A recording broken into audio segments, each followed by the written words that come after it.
Hi everyone, we're going to be looking at some new tech. Well, it's not really new tech, loads of cars have got it nowadays, but we're going to be looking at adaptive cruise control. I've borrowed one of my son's cars. This is a CUPRA Formentor and it's got a similar sort of system to my Golf. I think this one works a little bit better, so we're going to be having a look at the adaptive cruise control on this vehicle and seeing how it works and how much of a step up it is nowadays compared to the original cruise control that I was used to when I were a lad. So first of all, what sort of scenarios will we be using cruise control, or should you be using cruise control? Well, you can use it in any when risk is a little lower. It doesn't necessarily have to be, excuse me, I'm just getting my map on. I've got to head just down to Widnes. One of my, well, Lily, who you might remember from a few of the driving fails, she's another one of my lad's girlfriends. She's just found a wallet, so I'm just going to go and take it back to him. And I thought, well, I've got to go to Widnes to drop this wallet off, so I thought perfect time to have a little go at this adaptive cruise control. So back to when you would use it, you'd use it in a situation where risk is low, where there's not going to be a requirement to change speed too much, where you can literally just follow people. So here it's not really worth it because we've got the lights up ahead. All the front and rear footage that we're going to see today is also from a VIOFO dash cam, which has been installed on this car for a little while, but I haven't got round to having a look at it. It's the A229 Duo, and it's pretty interesting for me. It's one that I've been tempted to use myself because it's got 2K footage front and back. I always think that the front footage on my dash cams has always been pretty sharp, but the rear camera footage sometimes lets it down, so I think it's a good shout. Personally, you don't need 4K. I don't run a 4K camera, but this one, the A229, has got 2K front and back. So check out the links in the description. As normal, use the code ASHLEY and save yourself a further 5% if this Duo system sort of floats your boat. So I'm going to come on to the M57. I'm just going to back off and let this lorry go first. It's quite a quiet evening, but we are going to have a little look at this adaptive cruise. I'm going to have a little play with this lorry first of all. So the buttons, not even had to go, but they look quite similar to mine. That's the one to activate it. Oh no, that's deactivated. It was already set, sort of like in primed mode, and I'm going to set it. And it's set at 54. I am going to try and just increase this up. I'm going to, oh no, don't want to set it at 90 actually.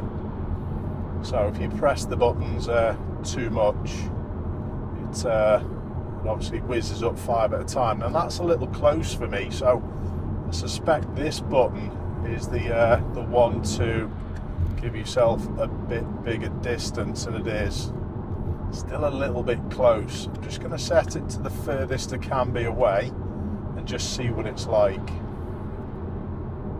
Are you happy with that distance? Personally, I'm not, you know. I don't think that's brilliant. If this is the furthest, or is this the furthest, or is this the shortest? What's that like now? You know what? I'm just going to cancel it 1 second, give myself some space, and then set it again, because I wasn't happy with that. It's following way too close. Now, let's press resume. So it's set at 70, and let's see what kind of distance it goes back to. It's still closing in. Now I can't work out whether which is the biggest space. I think I just had it the wrong way round. I did. It wasn't really intuitive what it showed on the dash. it showed the line closest to the vehicle as being the biggest distance. So, all right, that's just my perception of it, but it's doing a better job now. So we're set at 70, and it's perfectly mirroring this lorry in front. It's pretty good, no issues with that. Some of these newer systems as well, including on my car, but there is a little section further up which hopefully this does the same. It spots bends and then slows you down for the bends, but there's a section where it slows you down too much. Now what I'm going to do, I'm just going to pop us out into this lane and see what it does. Yeah, it's worked out quite nicely. It's sussed out that there's nothing in front, and it's stretching its legs up to 70, and it built up the speed literally all of its own. I did use a little bit of gas to get to lane 2, but apart from that it was all okay. I'm going to head back across. Do have lane keep assist on this vehicle as well. Don't know how to turn it off. First time I've driven it, first time I've driven it on a motorway. So it's a CUPRA Formentor, it's the 150 brake. I think it's the V2 model, it's lovely spec'd. I like the high up driving position. It's got probably the perfect amount of power to allow you to emerge onto a motorway or do any little overtake. It's not as quick as my Golf, I don't expect it to be, but they do a 300 brake horsepower model of these CUPRA Formentors, which I can imagine to be quite tasty. It would be probably, if my lad hadn't bought one, probably would have been a car that I would have picked for myself. If I wasn't having to go down the manual route, I probably would have had to go with one of these. I quite like it. It's a nice comfortable ride. It's nicely spec'd. Do find that with the CUPRAs and the older Seats that you get a fair bit of kit. Let's see how quickly this adaptive cruise picks up on this lorry. What sort of distances? Yeah, it's starting to slow. So I'm just gonna, oh, that was good. Didn't realise that would be the case. As soon as I put the signal on, it stopped slowing down and continued on with its 70 miles an hour. That's pretty good. So I'm going to have another little go. I am coming back in. I'm not using this lane a little bit further up. I'm just testing it out and seeing what sort of distances it picks up on people. So I'm happy with that distance. I was a little bit surprised before when I set it. Like I said, might mess up. I set it, I'm going to have to head out.